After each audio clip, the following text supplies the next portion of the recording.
জাতীয় নির্বাচন আয়োজনে ইসিকে প্রধান উপদেষ্টার কার্যালয়ের চিঠি। ফেব্রুয়ারির প্রথমার্ধে ভোট, ডিসেম্বরে তফসিল জানালেন সিইসি। আশুলিয়ায় হত্যার পর 6 জনের মরদেহ পোড়ানোর মামলায় অভিযোগ গঠনের শুনানি আজ। 8 আসামিকে ট্রাইব্যুনালে হাজির। রাশিয়া থেকে তেল কেনার জেরে ভারতের উপর আরও 25% শুল্ক আরব যুক্তরাষ্ট্রের, অন্যায় অযৌক্তিক বলছে দিল্লি।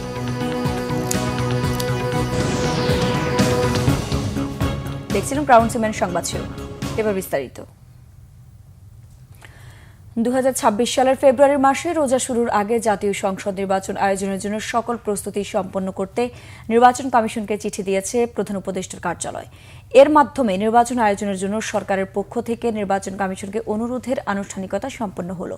বুধবার প্রধান নির্বাচন কমিশনার বরাবর পাঠানো এক চিঠিতে উল্লিখিত সময়ে প্রত্যাশিত মানের অবাধ, সুষ্ঠু, শান্তিপূর্ণ ও উৎসব মুখর জাতীয় নির্বাচন আয়োজনের প্রয়োজনীয় কার্যক্রম নেওয়ার অনুরোধ জানিয়েছেন প্রধান উপদেষ্টার মুখ্য সচিব এম সিরাজউদ্দিন মিয়া। সরকারের সর্বাত্মক সহযোগিতার কথাও নির্বাচন কমিশনকে জানানো হয়েছে। গত 5 আগস্ট জুলাই গণ অভ্যুত্থান দিবসে প্রধান উপদেষ্টা প্রফেসর মোহাম্মদ ইউনূস জাতির উদ্দেশ্যে দেয়া তার ভাষণে আগামী বছর ফেব্রুয়ারি মাসে রোজা শুরুর আগে নির্বাচন আয়োজনের জন্য নির্বাচন কমিশনকে চিঠি দেওয়ার কথা বলেন। এদিকে ফেব্রুয়ারির প্রথমার্ধে জাতীয় নির্বাচন অনুষ্ঠান প্রস্তুতি নিচ্ছে নির্বাচন কমিশন। তবে প্রথম সপ্তাহ নাকি শেষ সপ্তাহে সে বিষয়ে সুস্পষ্ট বক্তব্য দেননি প্রধান নির্বাচন কমিশনার এম নাসির উদ্দিন। বুধবার নির্বাচন কমিশন কার্যালয়ের সংবাদ সম্মেলনে তিনি এই কথা জানান। সিইসি বলেন, আগামী নির্বাচনে মানুষের আস্থা ফিরিয়ে আনাই সবচেয়ে বড় চ্যালেঞ্জ। ভোটারদের আস্থা আনতে কাজ করছে সরকার। আইন শৃঙ্খলা পরিস্থিতির আগের চেয়ে তুলনামূলক ভালো দাবি করে তিনি বলেন, বর্তমান আইন শৃঙ্খলা বাহিনী দিয়েই নির্বাচন অনুষ্ঠান সম্ভব। এই সময় তিনি বলেন, আগামী জাতীয় নির্বাচনের সবচেয়ে বড় দুশ্চিন্তার বিষয় এআই প্রযুক্তি। নির্বাচনে আওয়ামী লীগ অংশ নিতে পারবে কিনা জানতে চাইলে সাংবাদিকদের সিইসি বলেন, বিচার না হওয়া পর্যন্ত আওয়ামী লীগের নির্বাচনে অংশ নেওয়া স্থগিত থাকবে। দেশ বিনির্মাণে জনগণের সমর্থন চেয়েছেন বিএনপির ভারপ্রাপ্ত চেয়ারম্যান তারেক রহমান। বুধবার রাজধানীর নয়াপল্টনে দলের কেন্দ্রীয় কার্যালয়ের সামনে বিএনপির বিজয় র্যালির আগে সংক্ষিপ্ত সমাবেশে এই সমর্থন চান তিনি। একই সাথে মতবিরোধ থাকলেও জাতীয় স্বার্থে রাজনৈতিক দলগুলোকে ফ্যাসিবাদ বিরোধী ঐক্য ধরে রাখার আহ্বান জানান তারেক রহমান। এই দলেরই সদস্য, রাজনৈতিক দলেরই সদস্য হন না কেন, আমাদের অবশ্যই সকলের একটি কথা মনে রাখা দরকার। ফ্যাসিবাদ শাসন আমলে আমরা কেউই নিরাপদ ছিলাম না। আমাদের সন্তানেরা কেউ নিরাপদ থাকতে পারেনি। আমাদের ভোটের অধিকার কেড়ে নেওয়া হয়েছিল।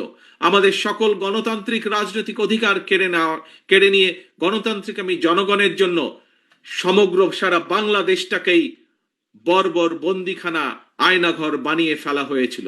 আসুন, দেশে গণতন্ত্র এবং আইনের শাসন নিশ্চিত করার জন্য রাষ্ট্র এবং সরকারে জনগণের কর্তৃত্ব প্রতিষ্ঠা করার জন্য হাজারো শহীদের রক্তের বিনিময়ে অর্জিত আমাদের গণতান্ত্রিক রাজনৈতিক অধিকারগুলোর সুষ্ঠু প্রয়োগ এবং চর্চা করি। আশুলিয়ায় সংঘটিত গণহত্যা ও 6 জনের লাশ পোড়ানোর মামলায় সাবেক এমপি সাইফুল ইসলাম সহ 11 জনের বিরুদ্ধে অভিযোগ গঠনের শুনানি আজ। গত বছর 5 আগস্ট ফ্যাসিস্ট সরকারের পতনের দিনেও সাভারের আশুলিয়ায় পুলিশের গুলিতে প্রাণ হারান 5 জন।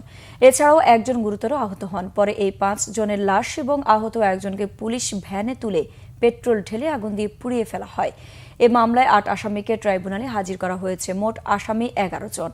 অন্যদিকে রামপুরাতে কার্নিশে ঝুলে থাকা ব্যক্তিকে গুলির ঘটনায় সাবেক ডিএমপি কমিশনার হাবিবুর রহমান সহ 5 জনের বিরুদ্ধে প্রসিকিউশনের কাছে তদন্ত প্রতিবেদন জমা দিয়েছে তদন্ত সংস্থা। আজ আনুষ্ঠানিকভাবে ট্রাইব্যুনালের কাছে এই তদন্ত প্রতিবেদন দাখিল করার কথা রয়েছে। নেত্রকোনার হাওড়া অঞ্চলে 200 মিটার সড়ক পাকা না হওয়ায় বন্ধ রয়েছে 3 বছর আগে নির্মিত খালিয়াজুড়ি ফায়ার স্টেশনটি। নানা সময় দুর্ঘটনা ঘটলেও ফায়ার সার্ভিসের সেবা পাচ্ছে না হাওড়বাসী। এদিকে সড়ক পাকা করে ফায়ার স্টেশনটি চালুর আশ্বাস দিয়েছেন জেলা প্রশাসক। নেত্রকোনা প্রতিনিধি মাহবুবুল কিবরিয়া চৌধুরীর পাঠানো তথ্যচিত্র দেখুন ডেস্ক রিপোর্ট। নেত্রকোনার মদন মোহনগঞ্জ খালিয়াজুড়ি কলমাকান্দায় গত 5 বছরে অগ্নিকাণ্ড, নৌ ও সড়ক সহ 360টি দুর্ঘটনা হয়েছে। নিহত হয়েছে অন্তত 54 জন। ক্ষয়ক্ষতির পরিমাণ 4 কোটি টাকারও বেশি।